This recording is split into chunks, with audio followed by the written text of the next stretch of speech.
হজ ইসলামের ফরজ বিধান। সামর্থ্যবান মুসলমানদের উপর জীবনে একবার হজ পালন করা ফরজ।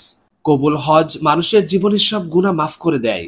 রাসূলুল্লাহ সাল্লাল্লাহু আলাইহি সাল্লাম বলেন, তোমরা হজ ও উমরা পালন করো, কেননা এই দুটি দরিদ্র গুনাহ এমন ভাবে দূর করে দেয় যেভাবে হাপড় লোহা স্বর্ণ ও রৌপ্যের ময়লা দূর করে।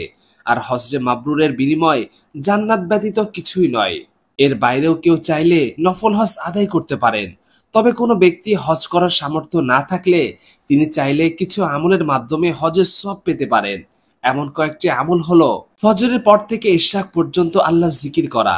আনাস রাদিয়াল্লাহু আনহু থেকে বর্ণিত, রাসূলুল্লাহ সাল্লাল্লাহু আলাইহি সাল্লাম বলেছেন, যে ব্যক্তি ফজরের নামাজ আদায়ের পর সূর্যোদয় পর্যন্ত বসে আল্লাহ জিকির করে এবং সূর্যোদয়ের পর 2 রাকাত নামাজ আদায় করে, তবে আল্লাহ তাআলা তাকে একটি সম্পূর্ণ হজ ও উমরার সওয়াব দিবেন।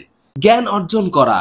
আবু উমামা বাহিলী রাদিয়াল্লাহু আনহু থেকে বর্ণিত, রাসূলুল্লাহ সাল্লাল্লাহু আলাইহি সাল্লাম বলেছেন, যে ব্যক্তি শুধু উত্তম বস্তু শেখার উদ্দেশ্যে মসজিদে যায় অথবা তা শেখাতে যায়, তবে সে একটি পূর্ণ হজের সওয়াব পাবে। জামাতে নামাজ আদায় করা।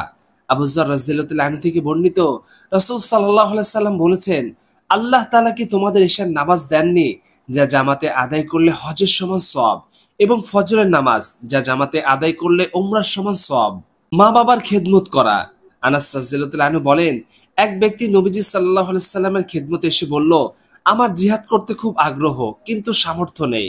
নবী সাল্লাল্লাহু আলাইহি সাল্লাম বললেন, তোমার মা বাবা দুইজনে কেউ কি জীবিত আছেন কি? বলল, আমার মা জীবিত আছেন। নবীজি সাল্লাল্লাহু আলাইহি সাল্লাম বললেন, তাহলে মায়ের সেবা করে আল্লাহ তাআলার সঙ্গে সুন্দর সম্পর্ক স্থাপন করো। এটা যদি করতে পারো, তবে তোমার মা সন্তুষ্ট থাকেন, তবে তুমি হজ, উমরা ও জিহাদের সওয়াব পেয়ে যাবে। সুতরাং আল্লাহকে ভয় করো এবং মায়ের সেবা করো।